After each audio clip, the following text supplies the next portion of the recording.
go. Hey y'all, Bob with Million Mile Garage. Now that I got your attention, we're going to get our Ford 331 with the Scat Stroker kit. We're going to finish putting it together in this episode, get it in the car and get it running. Really excited about that. And for those of you just tuning in, this is kind of the end of the build series from start to finish. So if you want to go back and look at some of the other stuff, it's in the, I think it's called All Things Mustang or All Things 5.0. And it's got a whole playlist of all the Ford 5.0 Mustang stuff. It's pretty cool. And kind of looking forward to this project being over because I've got a lot of projects stacking up here. I got some work I need to do on the Duster. It needs shocks, it needs bushings. The Odyssey needs some work. The Maxima needs struts and some other work as well. Probably gonna get tires put on it.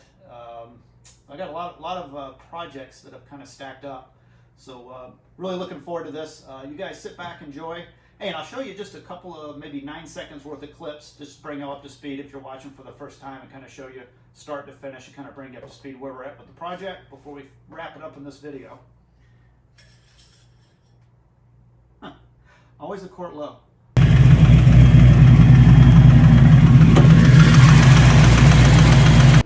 And we had the one fragged piston, which it looks like detonation, and probably aggressively tuned and run really hard.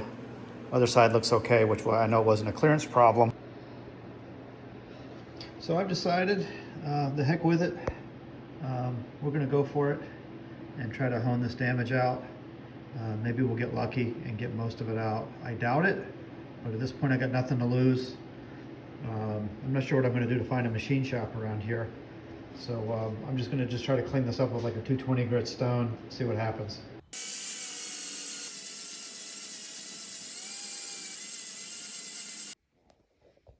All right, let's have a look-see.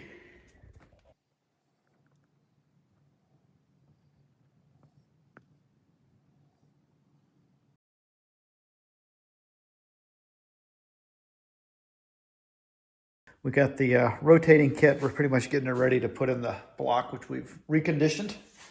And there's the stroker crank. That's gonna make a 331 out of our 302. Looks like it's got cosmoline all over the journals. You can see that kind of comes off with your fingernail. So I'm gonna have to go in with a little bit of lacquer thinner. I'm gonna clean all the cosmoline off of the bearing journals. I gotta get the old inserts out, clean up the caps. We're gonna take the used ARP fasteners that we bought. We put it together last time. We're gonna get those cleaned up really good. We're gonna use new, fresh ARP moly lube so we get a proper torque setting on all of our main bearing caps. There's one of the new rods, and that'll have to be cleaned off as well. Looks like it's got some protective oil all over it. We'll need to get that off the threads and everything, and that's gonna require ARP moly lube as well because it's got ARP fasteners on the con rods. You can see right there, it says Scat on there. It's like T54, cool. Fresh set of King bearings, we'll put that on. There's our pins, and they come with, I guess those are the pin locks. So these are full floating, kind of cool. That's the box that the rods come in. So yeah, it's like I got my work cut out for me this morning. So we'll start getting this stuff all cleaned up, and we'll first thing we'll do is drop the crank in the block. See that? I'll take this out, and we should be right at 4. Yep. Okay. Pushing it in. Did it by hand. Okay. I'm looking at now cam timing at 50 thousandths lift, 39 degrees after bottom dead center, and it should still be at 50 thousandths lift, right? So I'd say we're definitely at 39 after bottom dead center. Yep. Looks like about 50 thousandths tap at lift, and we're at registering 50 thousandths there. So I would say this is right on the money. And that's the end of the recap, and now for the new stuff. Just taking a look at our AFR Renegade heads. You can see there's just a little bit of a line here from the fire ring from when they were mounted before. That's fine. I can't really feel it with my fingernail. Nothing there to worry about. Yep, these look good. Yep, no deep gouges or anything. We're in good shape. Those will be fine.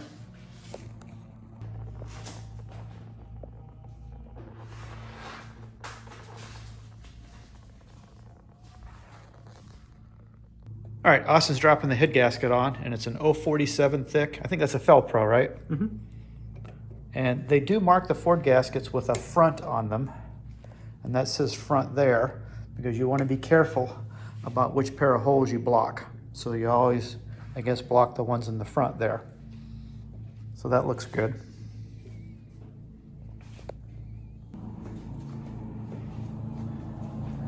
All right, we're just going to set that on, carefully lining up the holes. Yep.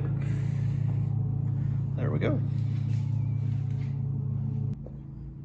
And we're just applying the ARP assembly lube to both sides of the head washer, putting it on the threads. And we're always careful to make sure that the beveled portion of the washer goes up and the flat part goes down.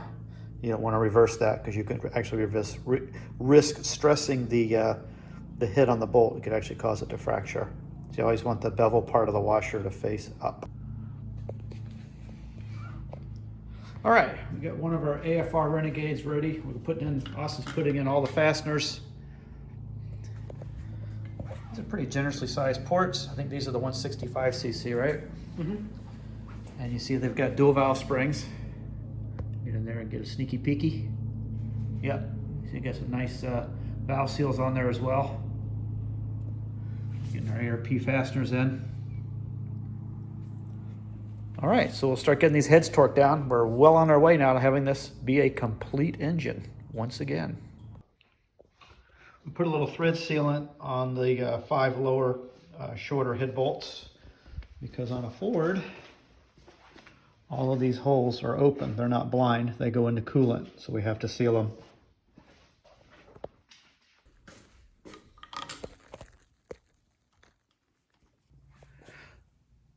All right, we're just going to show the final torque sequence, 70 foot-pounds, and we know this wrench has been calibrated. And I'm going to start with number 1 there. Austin's going to lay into it. 70 foot-pounds. There's number 2. All right. Should I go to that one or that one? Let's see, if we were doing it this way, I think it would be, I think it goes 1, 2, 3, 4, 5, 6, 7, 8, 9, 10. So I think. You want me to start with that one or that one? I don't really think it matters. You can, as long as you're just skipping around. Okay, 3.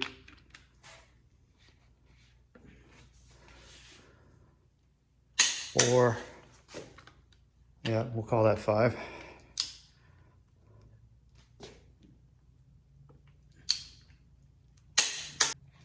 There we go. All right, I think that's 7.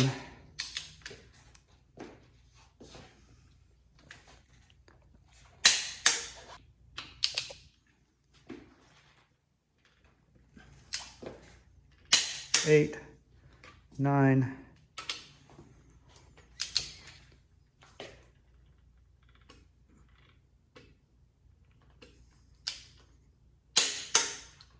10.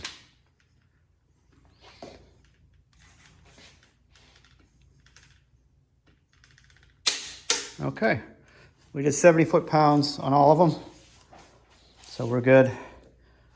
And just showing you the torque sequence we did, although I think we did it backwards, but it doesn't really matter. Depends on which way you're facing it, but basically it's real easy with a Ford because they only have 4 bolts around each cylinder. So it was basically 1, 2, 3, 4, 5, 6, 7, 8, 9, 10. Of course, if you're doing it from the other side, right, then it would just be reversed, but the same thing. You're just starting in the middle and spurting your way out as you go. And so, yep, so that's evenly torqued. We're good. And this is like the 3rd time we put heads on it, so I think we're okay. And we'll move on to the other side.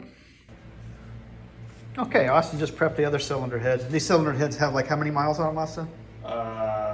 Like Maybe 12, 20 miles. You're probably close. You're probably 12. Yeah, 12. And you can see aluminum, you know, it brittles. So you can see here where the fire ring is on the cylinder head, it does cut in. I mean, where the fire ring is on the gasket, it does cut into the cylinder head a little bit. It's not gonna hurt anything. We're using the exact same gaskets we used before as well, and that'll seal right over that. There's really not a whole lot you can do about that. I would prefer not to try to face them. Just leave them alone. They'll be fine as is. These are good and clean, and these will seal up just fine.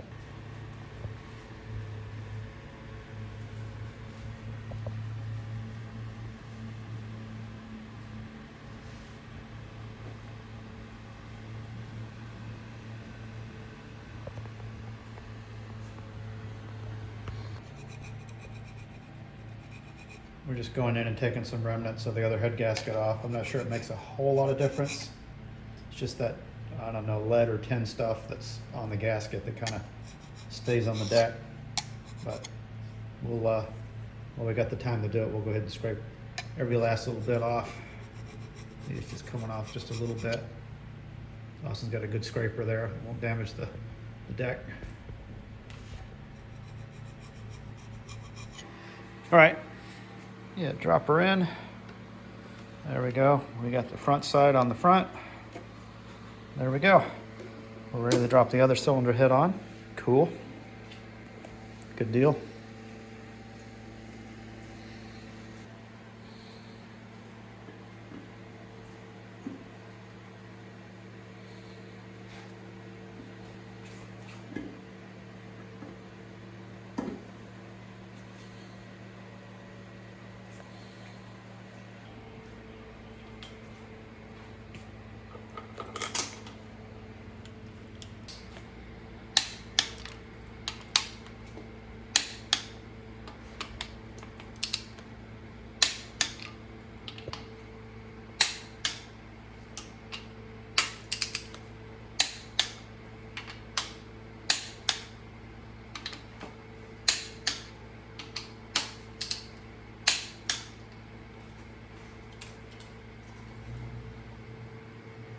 All right, we're going up to the next torque setting. What were we using for the next one? Should I do 55? The first one was 35, right? Yeah. Do 35, 55, and then 70, that would be fine. All right, and now we got the long process. We're gonna start putting all the push rods and rocker arms on, and then we're gonna have to spin the engine over and set all the lash, right? We basically wanna do a preload on these. Hey, just looking at the tops of these valve stems, trying to get, they're centered pretty good. The pattern's a little wide, but these things do, you know, roller rockers do move around a little bit. I don't really know what the hard and fast rule is on that. But that looks pretty good to me. And not all of them are perfect. Some of them are a little less centered than others, but you can see where this one wobbles a little more, so it's a little not perfectly straight. But I'd say they're all look pretty decent. They're not terrible. This one's still got the black ink on it, but they're fine. I'd say they're within the realm of goodish. Yeah. Not terrible. And while Austin's getting the valve train on here, for y'all that maybe haven't seen all the videos on it, this is what started the rebuild. We had a serious, looks like a detonation problem. It wiped out the skirt on one side. All the other pistons looked okay, although some of them, the rings were actually welded to the ring lands, so that's probably another sign that probably it got really hot, probably maybe a tuning problem, bad stuff. I think Austin bought a new computer for the car. What's it called, Austin? Megasquirt 2. A Megasquirt 2, which is basically a plug and play. It'll plug in and use the existing wiring harness with some modifications to the car. And so we're not gonna risk it on this engine because it's a 10-to-1 engine, and he's got a lot of money tied up in this engine now, so we don't want to have that happen again. And by the way, I mic'd this piston, and if you saw the other video where it was rattling really loud, this piston is 10 thousandths smaller in diameter than the other one. So when this skirt wiped out, it melted it, and then it also wiped aluminum all over the cylinder bore. I was able to remove probably 90% of the damage. We were going to take it to a machine shop, but the local machine shop we had went out of business. And so we decided, well, I guess we'll just work with what we got and we'll hone it. And it cleaned up really good. So I'm happy with that. And then here we are. We almost got it back together. Okay, and on goes the last push rod and the last rocker arm. That's nice. And there we go. All All right, Austin's pretty much got this down, so I'm going to leave him to do this. But basically, we're taking all the ones where we know that the lifter is at the bottom of its bore, which would mean the one next to it would be up, right? And so he's got one here where this one's up, and he's going to basically set this to 0 lash to where there's a little bit of tension to turn the push rod, and then he's going to go like maybe a quarter to a half a turn after that, and we're going to call these preloaded. And probably looking down in here, you can see they come just a little bit off of the circlip. That's all we're looking to do. He's only just, you know, preloaded it just a little bit.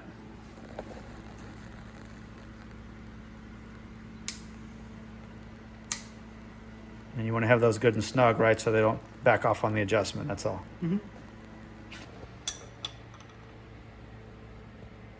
Hey, we'll just show one more of the technique. He's just going to go in and tighten it up with his fingers until he basically has 0 lash, which means it becomes you get a little bit of resistance to twist the push rod. Mm-hmm. And then you're going to go like, you see, you're going to go a half turn on these. Yeah. He's just going to crank it a half a turn.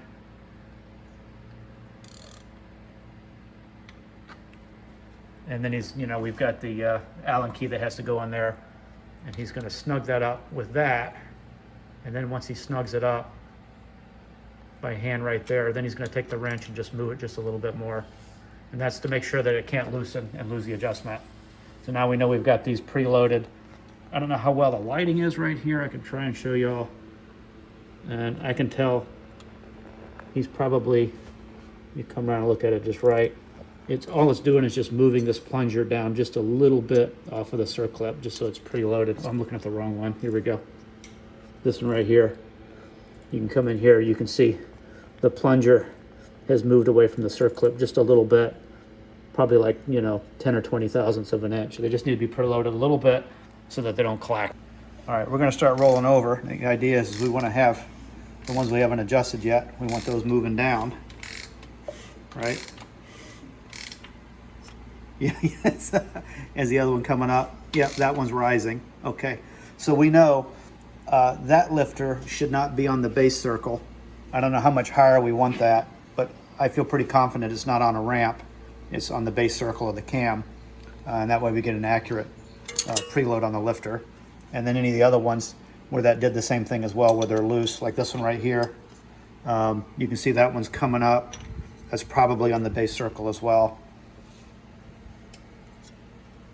Over here, I can tell this one's still tight, but I think he already did that one. And you'll have to be able to kind of go in and look and see the ones we did, right? Because you can see if the, like that plunger's off the circlip there. So we know he's already preloaded that one. And we'll just go around and just keep doing these accordingly.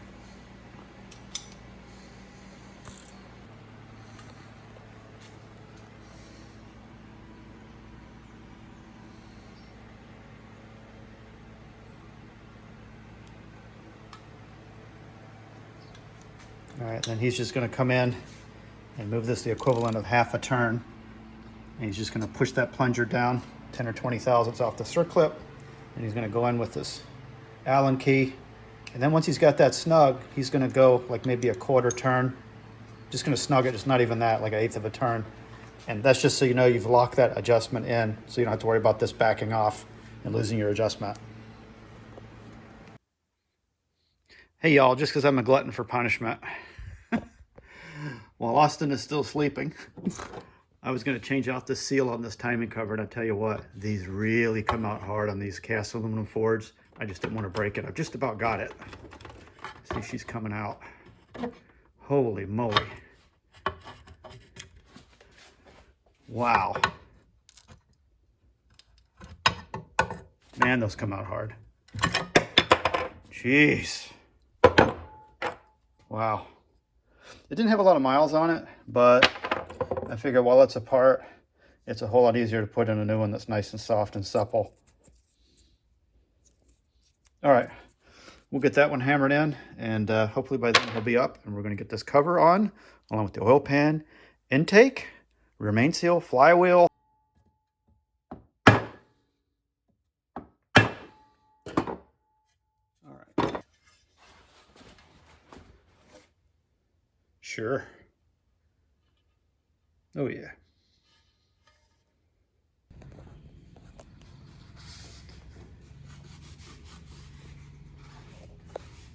All right, we're just going in and we're just going to clean the rails up really good before we glue the oil pan on. Actually, I think the oil pan gasket's right is glueless, right? We're using silicone. Yeah.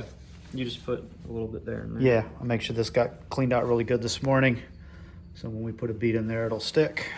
Yeah, all that's nice and clean. That looks good. Got our timing cover and water pump on. Getting real close here. I mean, technically that doesn't even have to be the... No, it really doesn't have to be that clean, right? Just up where you're gonna put a little bit of glue. I think we got just a little bit down in here where I put the halves together. You probably just dig that out with your nail in case you're afraid that's gonna get in the way of the rear main seal, but I don't think that's that big of a deal. Yep, that looks good. And just because we are going to level the timing chain gasket there, we're just poking down to where the oil pan gasket would go over. Probably wouldn't leak, but you never know. So, not a bad idea. Hey guys, apologize for the noise. We got lawn people going outside, but we've got one of those fancy one-piece silicone gaskets with the steel reinforcements in it. But just for an added measure of leak protection, we're just going to put a dollop in all four corners. And also where the timing cover meets the block, just because there's a little bit of a transition on this one. And these generation of 5.0s, they do use locating dowels here and here. And so you don't really need the balancer to be on, but they never line up exactly perfect. In there.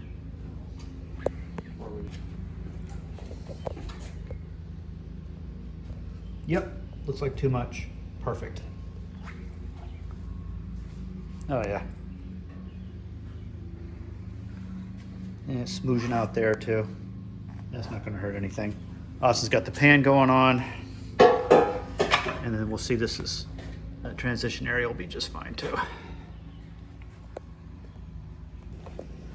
Hey, we also put a dollop in each corner as well, just because. Sure.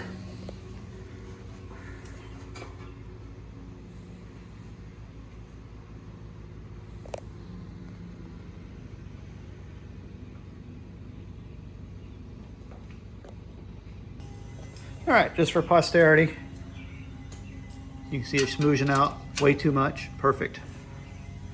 Then coming up right here where we have that transition where the timing cover meets the oil pan rail. You see we got just a little bit of smooshage. That's perfect. Good deal. All right, screwed and glued.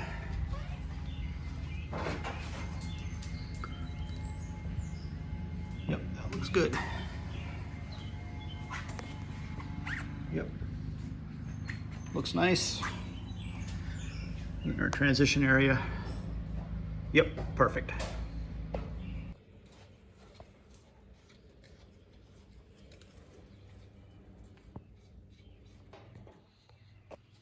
All right, ARP, nice.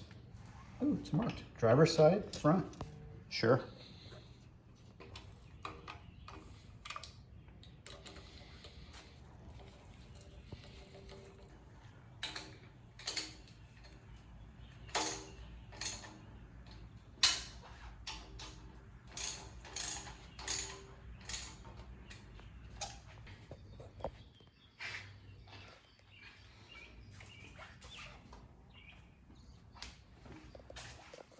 All right. Hey, just a little bit of leak prevention. I put a little sealer in the keyway and coat the inside of the balancer. We've got assembly lube on the outside of the balancer, just that melling good stuff. We also put some lube inside the seal so it's not dry. All right, let's get that balancer on. All right, we got the balancer on. It's bottomed out on the end of the gear that's hanging off the crank there. So then what we have to do is get the balancer installer off. Put the bolt in.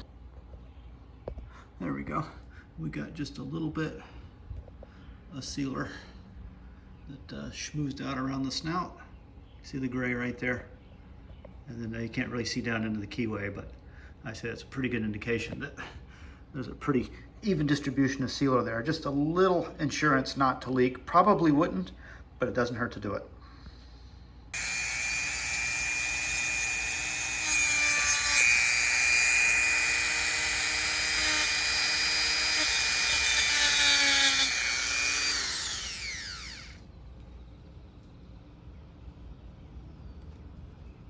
probably could have done a better job than that, but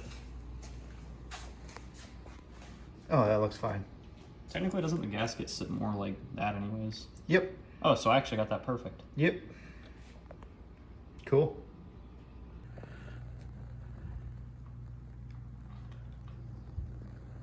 Putting the old one on backwards worked really good to get the new one pressed in. So that looks really good. So we got that pressed in nice and snug.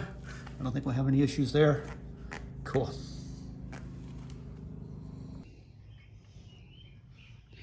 All right, 28 ounce imbalance. We got our 2 screws in there torqued to 18.75 foot-pounds, or about 221 inch-pounds. And we're gonna put this on the engine now. Hey, just showing y'all, we'll show you some of the stuff that doesn't go well. So Austin's got this new flywheel that we bought, and 2 of the 6 holes weren't tapped all the way through. So we had problems threading in when we were trying to put our pressure plate on and clutch. The last thing we were gonna do before we put the bell housing on and dropped it in the car. And really frustrating. It seems to be the part support for these Mustangs maybe isn't as great as it used to be. We've had a lot of, I would say, part quality issues. And he's just going in here, and you see he's having to actually finish cutting the threads. For some reason they weren't cut all the way in the center. I don't know why. But once he gets those cleaned out, then we should be able to get the fastener in that hole as well. That's the second hole he's had to do.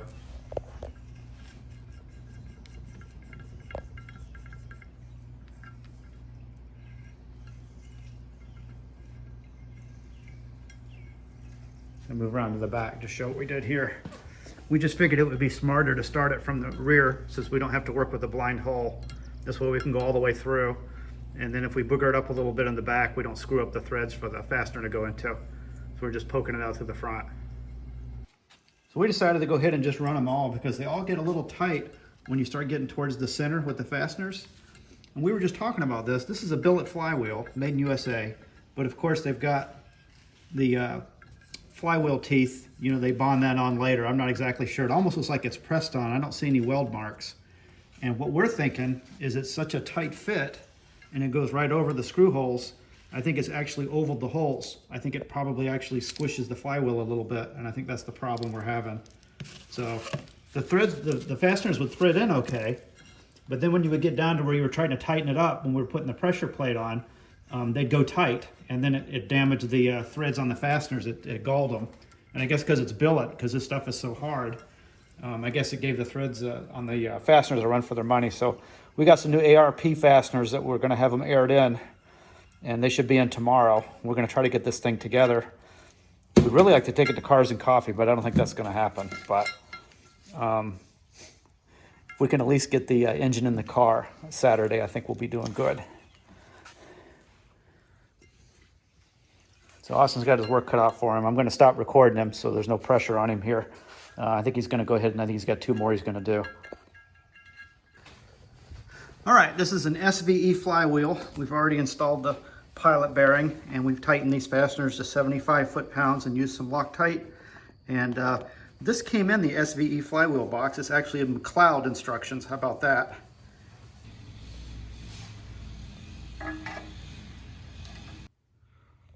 All right, got our ARP fasteners in, torqued them to 25 foot-pounds. They pulled up just fine. So that's good. We got our clutch tool in. That feels nice and smooth.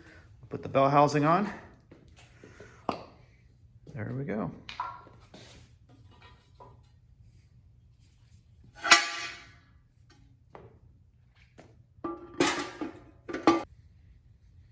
All right, I think we're pretty close to plunking this thing in tomorrow morning.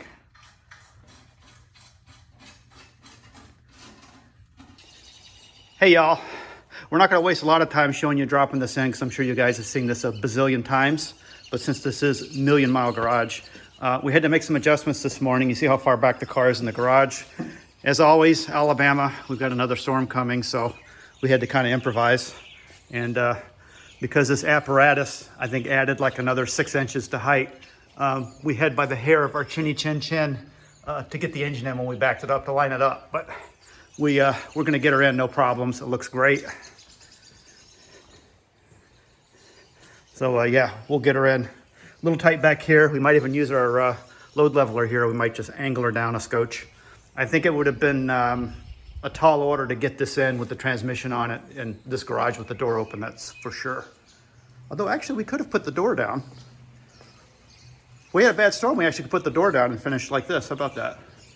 Definitely smart bringing it back. These casters really are worth every penny I paid for them. Those were Harbor Freight specials. And we just pulled her back as far as we wanted to set her. So we're good. She's going in.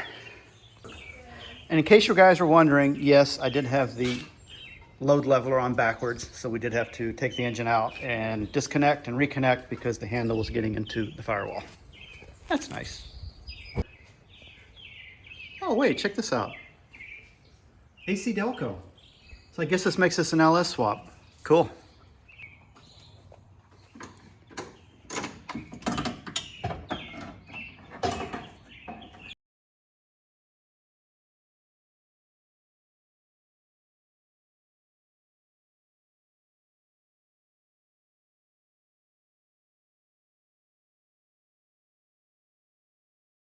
All right. How fast should I be spinning? About like that. See if we got pressure. Oh yeah. You got a ton of pressure.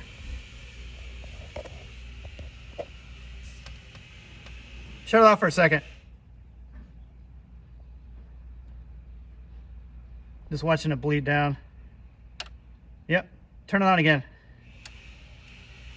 Yeah. It's got plenty of oil pressure. You definitely got oil pressure.